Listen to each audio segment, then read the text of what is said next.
బిడ్డలారా, ఈ రోజుల్లో ప్రజలను ఆవరించిన పరిస్థితి ఏంటంటే మూఢభక్తి, మూఢ విశ్వాసం. వింటున్నారా? ప్రజలను ఆవరించింది మూఢ విశ్వాసం, మూఢభక్తి. మంత్రగాళ్ళ దగ్గరికి వెళ్తున్నారు. నేను ఉద్యోగం చేసేటప్పుడు మెహదీపట్నం దగ్గర మా స్టాఫ్ బస్సు ఆగేది. అక్కడ బస్సు ఎక్కి చక్కడపల్లి రావాలి. ఆ మెహదీపట్నం బస్ స్టాప్ దగ్గర ఒక చెట్టు ఉంటే ఆ చెట్టు దగ్గర ఒక ఆయన గొడుగు పెట్టుకొని, ఆ గొడుగు కింద రంగురాళ్ళు పెట్టుకొని అమ్ముతూ ఉన్నాడు. ఆ రంగురాళ్ళు అమ్మేటప్పుడు ఏం చేస్తాడో తెలుసా? మైకులో చదువుతాడు, సార్ రంగురాళ్ళు, ఈ రంగురాళ్ళు మీ వేలుకు పెట్టుకుంటే స్టారు తిరిగిపోద్ది, తలరాత మారిపోద్ది, సద్దాం హుసేన్ అంత గొప్పోళ్ళు అవుతారు, చంద్రబాబు నాయుడు అంత గొప్పోళ్ళు అవుతారు, ఎన్టీ రామారావు కూడా నా దగ్గరే ఉంగరం కొని అంత గొప్పోడు అయ్యాడు, రండి ఉంగరాలు కొనండి, ఉంగరాలు కొనండి అనౌన్స్మెంట్ చేస్తూ ఉంటాడు, మైకులో చదువుతూ ఉంటాడు. ఈ పిచ్చి జనం పరిగెత్తుకుంటా వెళ్తారు. నేను ఒకరోజు దగ్గరుండి చూస్తూ ఉన్నాను, ప్రజలు కొనుక్కుంటా వెళ్తున్నాను. ఎందుకయ్యా కొంటున్నావు? ఆ రంగురాయి వేరుకు పెట్టుకుంటే మన స్టార్ తిరిగిపోద్ది, మన తలరాత మారిపోద్ది, ఏదేదో అయిపోతాం. పరిగెత్తుతున్నారు. నన్ను చూసి, సార్ మీరు కూడా రండి సార్, స్టార్ తిరిగిపోద్ది అన్నాడు.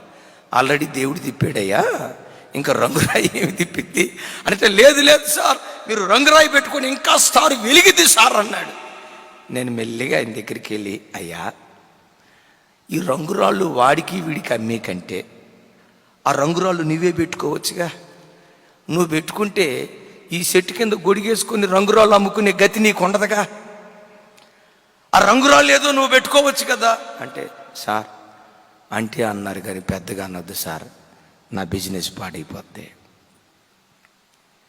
ప్రజల మూఢనమ్మకాలు నిజదేవుని యొద్దకు రాకుండా, జీవము కలిగిన దేవుని యొద్దకు రాకుండా మనుషులు కల్పించిన మాయా తంత్రాల వైపు ప్రజలు పరిగెత్తటాన్ని బట్టి దుస్సాహకరమైనటువంటి వేదన, ఇబ్బంది, కరువు, కన్నీళ్లు. రాజును శపిస్తున్నారు, దేవుని శపిస్తున్నారు. భారతదేశం మూఢనమ్మకాలకు పుట్టినిల్లు. అలాగని భారతదేశం మాత్రమే కాదు, ప్రపంచ దేశాల్లో ఉన్న ప్రజలందరికీ ప్రతి దేశంలో ఏదో ఒక మూఢనమ్మకం. రష్యా దేశం ఉంది చూసారా? రష్యా దేశస్తులు నడుచుకుంటా వెళ్తూ ఉంటే ఆకాశం నుండి పక్షి తల మీద రెట్టేస్తే, రెట్ట తల మీద రెట్టేస్తేనట అది అదృష్టంగా వాళ్ళు భావిస్తారట. అందుకనే వాళ్ళు దారెమ్మటి వెళ్ళేటప్పుడు ఏ పావురమో గద్దో రెట్టేసుకునేటట్లుగా ప్రార్థన చేసుకుంటారంట. అంటే వాళ్ళ స్టార్ తిప్పే శక్తి దేంట్లో ఉంది? పావురపు పెంటలో ఉందట. అంతేనా? జర్మనీ గొప్ప దేశం అంటాం కదా. ఆ జర్మనీ దేశస్తులు కుక్క పెంట ఎక్కడైనా కనపడితే ఎడంకాలతో దొక్కుతారంట. ఎడంకాలతో దొక్కితే అదృష్టం అంట, కుడికాలతో దొక్కితే దురదృష్టం అంట. చైనా దేశస్తులు ఉన్నారు కదా, కరోనా పితామహులు ఉన్నారు. వాళ్ళు ఉన్నారు చూసారా? ఈ నూడిల్స్, వాళ్ళ ఫుడ్ నూడిల్స్. ఆ నూడిల్స్ తినేటప్పుడు అది పాములాగా పొడుగ్గా, వానపాములాగా పొడుగ్గా ఉంటుంది కదా. ఆ పొడుగ్గా ఉన్న ఈ నూడిల్స్ని కట్ చేయకుండా తినాలంట. ఎంత పొడుగుందో, ఏదైనా మెలికలు తిప్పి ఆ నూడిల్ మొత్తం లోపలికి వెళ్ళాలి. కానీ నూడిల్ కట్ చేస్తే ఆస్తి కూడా అట్లాగే కట్ అయిపోద్దంట. మూఢనమ్మకాలు. బిడ్డలారా చూడండి, ఈ గ్రంథకర్త మేకా భక్తుడు అంటాడు, నేను చీకట్లో ఉన్నా. ఎందుకయ్యా నువ్వు చీకట్లో ఉన్నావు? యెహోవా దృష్టికి నేను పాపం చేశాను. బిడ్డలారా, పాపం చేసినందువల్ల తాను చీకట్లో వెళ్ళాడు కదా. తాను వెలుగులోనికి రావాలంటే తనలో ఉన్న పాపాన్ని మొట్టమొదట తొలగించుకోవాలి. ఒక వ్యక్తికి కాలుకి ముళ్ళు గుచ్చుకుంది, అది వాచింది, సెప్టిక్ అయిపోయే పరిస్థితి అయిపోయింది. కాలు వాచింది, నడవలేకపోతున్నాడు. బిడ్డలారా, ఈ కాలుకు ముళ్ళు గుచ్చుకున్న వ్యక్తి బోడుగుండు కొట్టించుకుంటే కాలు నొప్పి తగ్గిద్దా? దేవుని మందిరానికి వచ్చి 10 టీవీ ప్రోగ్రాంలకి స్పాన్సర్ చేస్తే కాలు నొప్పి తగ్గిద్దా? దేవుని మందిరంలోంచి నూనె డబ్బాలు కొనుక్కొని వెళ్తే కాలు నొప్పి తగ్గిద్దా? క్రైస్తవ్యంలో కూడా ప్రజలను మూఢనమ్మకాలు విడిచిపెట్టట్లేదు. ఆ కాలు నొప్పి ఉన్న చోట ప్రార్థన చేసిన కర్చీఫ్ వేసుకుంటే నొప్పి తగ్గిద్ది ఒక ఆయన. మందిరంలో అమ్మే నూనె డబ్బాలు కొనుక్కొని వెళ్తే నొప్పి తగ్గిద్ది ఒక ఆయన.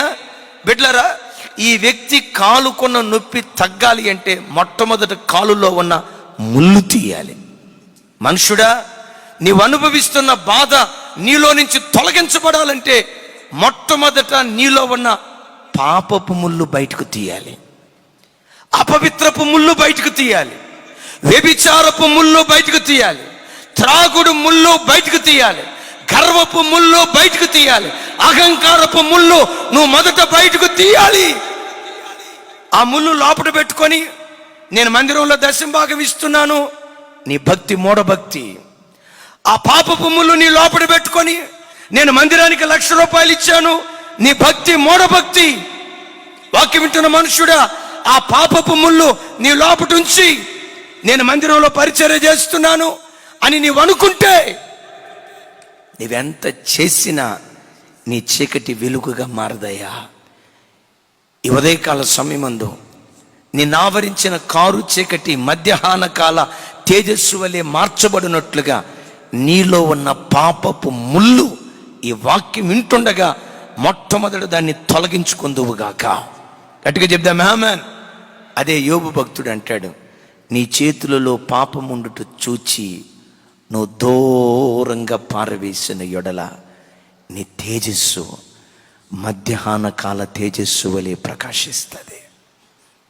ఒక క్రైస్తవ కుటుంబీకులారా, ఒక అన్నగా నా చేతులెత్తి మిమ్మల్ని దీవిస్తున్నాను. రాగల ఈ జూలై మాసమంతా మన ఒక్కొక్కరి బ్రతుకులను మధ్యాహ్న కాల తేజస్సు వలె దేవుడు మార్చునుగాక. గడిచిన 6 మాసాలు నిన్ను ఆవరించిన చీకటి, గడిచిన 6 మాసాలు నిన్ను భయపెట్టిన కారు చీకటి, గడిచిన 6 మాసాలు నువ్వు అనుభవించిన కన్నీటి జీవితానికి ఈ 7వ మాసంలో ఒక గొప్ప పరిష్కారాన్ని దేవుడు చూపించునుగాక. గట్టిగా చెప్దాం ఆమేన్.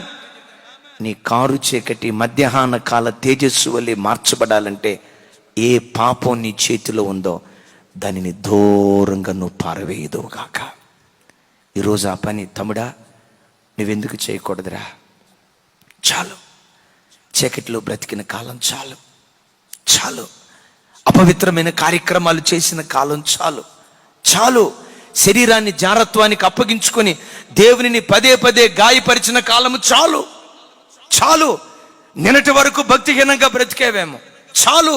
నిన్నటి వరకు ప్రార్థనా జీవితం లేని స్థితిలో బ్రతికేవేమో, గతించిన కాలమే చాలు.